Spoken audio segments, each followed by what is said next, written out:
भारत पाकिस्तान तनाव तीसरे विश्व युद्ध की आहट है। नमस्कार और स्वागत है आपका न्यूज दिल्ली तक में। आज हम इतिहास के पन्नों को पलटेंगे और जानेंगे दुनिया के उन दो बड़े युद्धों के बारे में जिन्होंने पूरी दुनिया को बदल कर रख दिया, पहले और दूसरे विश्व युद्ध के बारे में। साथ ही हम बात करेंगे भारत और पाकिस्तान के बीच मौजूदा हालात की और इस सवाल का जवाब तलाशेंगे कि क्या ये किसी तीसरे विश्व युद्ध की शुरुआत का संकेत है। बात पहले विश्व युद्ध की। पहला विश्व युद्ध वर्ल्ड वॉर 1 कब हुआ?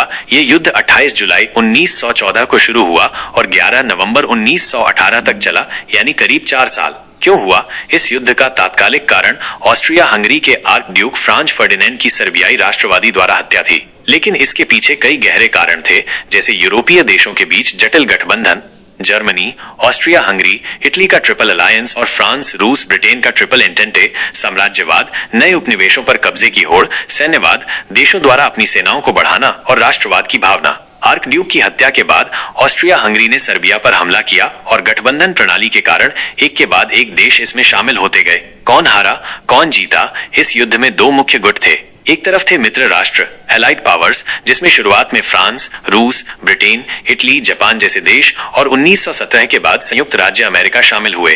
दूसरी तरफ थे केंद्रीय शक्तियां, सेंट्रल पावर्स, जिसमें जर्मनी, ऑस्ट्रिया हंगरी, ऑटोमन साम्राज्य और बुल्गारिया थे। इस युद्ध में केंद्रीय शक्तियों की हार हुई। जर्मनी और ऑस्ट्रिया हंगरी को सबसे ज्यादा नुकसान उठाना पड़ा और उन्होंने आत्मसमर्पण कर दिया। मित्र राष्ट्रों की जीत हुई।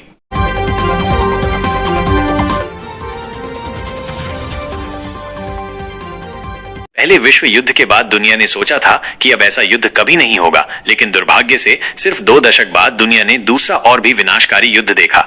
दूसरा विश्व युद्ध वर्ल्ड वॉर 2 कब हुआ? यह युद्ध 1 सितंबर 1939 को शुरू हुआ और 2 सितंबर 1945 को समाप्त हुआ, यानी करीब 6 साल। क्यों हुआ? इस युद्ध की शुरुआत तब हुई जब जर्मनी ने पोलैंड पर हमला किया। इस युद्ध के कारणों में पहले विश्व युद्ध के बाद हुई वर्साई की संधि की कठोर शर्तें, जिनसे जर्मनी अपमानित महसूस कर रहा था। इटली में फांसीवाद, जर्मनी में नाजीवाद और जापान में सैन्यवाद जैसे तानाशाही शासन का उदय, इन देशों की विस्तारवादी नीतियां और राष्ट्रसंघ की विफलता शामिल थे।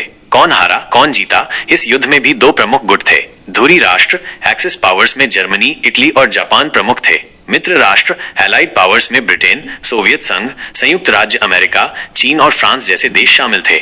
इस युद्ध में धुरी राष्ट्रों की करारी हार हुई। जर्मनी ने मई 1945 में और जापान ने अगस्त 1945 में अमेरिका द्वारा हिरोशिमा और नागासाकी पर परमाणु बम गिराए जाने के बाद आत्मसमर्पण कर दिया। इटली ने भी पहले ही आत्मसमर्पण कर दिया था। इस युद्ध में मित्र राष्ट्रों की निर्णायक विजय हुई। भारत और पाकिस्तान के बीच सीमा पर तनाव एक बार फिर बढ़ा है। मई 2025 में दोनों देशों के बीच सैन्य गतिविधियां देखने को मिली हैं। हाल ही में पहलगाम में हुए आतंकी हमले के जवाब में भारतीय सेना ने नियंत्रण रेखा के पार आतंकी ठिकानों पर लक्षित हमले किए हैं, जिसे ऑपरेशन सिंदूर का नाम दिया गया है। पाकिस्तान की ओर से भी सीमा पर हलचल और जवाबी कार्रवाई की खबरें आई हैं। सीमावर्ती इलाकों में हाई अलर्ट है और स्थिति संवेदनशील बनी हुई है। इस स्थिति को तीसरे विश्व युद्ध की शुरुआत के तौर पर नहीं देख रहे हैं। हमें समझना होगा कि विश्व युद्धों में दुनिया के अधिकांश प्रमुख और शक्तिशाली देश सीधे तौर पर बड़े पैमाने पर सैन्य संघर्ष में शामिल होते हैं। लड़ाई कई महाद्वीपों और मोर्चों पर एक साथ लड़ी जाती है और वैश्विक गठबंधन एक दूसरे के खिलाफ खड़े होते हैं। भारत और पाकिस्तान के बीच मौजूदा तनाव हालांकि गंभीर है और क्षेत्रीय शांति और स्थिरता के लिए निश्चित रूप से एक खतरा है। मुख्य रूप से इन 2 देशों के बीच का मुद्दा है। यह अभी उस पैमाने और वैश्विक जुड़ाव तक नहीं पहुंचा है जो पिछले विश्व युद्धों की विशेषता थी। अंतरराष्ट्रीय समुदाय स्थिति पर नजर बनाए हुए है और तनाव कम करने की अपील कर सकता है, लेकिन सीधे तौर पर बड़े देशों का किसी गुट में शामिल होकर युद्ध लड़ना भी दिखाई नहीं दे रहा है। इसलिए मौजूदा स्थिति को तीसरे विश्व युद्ध कहना जल्दबाजी होगी। ये एक गंभीर क्षेत्रीय तनाव है जिस पर दुनिया की नजर है, लेकिन इसे वैश्विक युद्ध के पैमाने पर नहीं देखा जा रहा। 2 विनाशकारी विश्व युद्ध देखे हैं जिनके अपने विशिष्ट कारण और परिणाम थे। भारत और पाकिस्तान के बीच वर्तमान स्थिति संवेदनशील है, लेकिन इसे वैश्विक युद्ध से जोड़ना अभी उचित नहीं है। हम न्यूज दिल्ली तक पर स्थिति पर बारीकी से नजर बनाए हुए हैं और हर अपडेट आप तक पहुंचाते रहेंगे। धन्यवाद।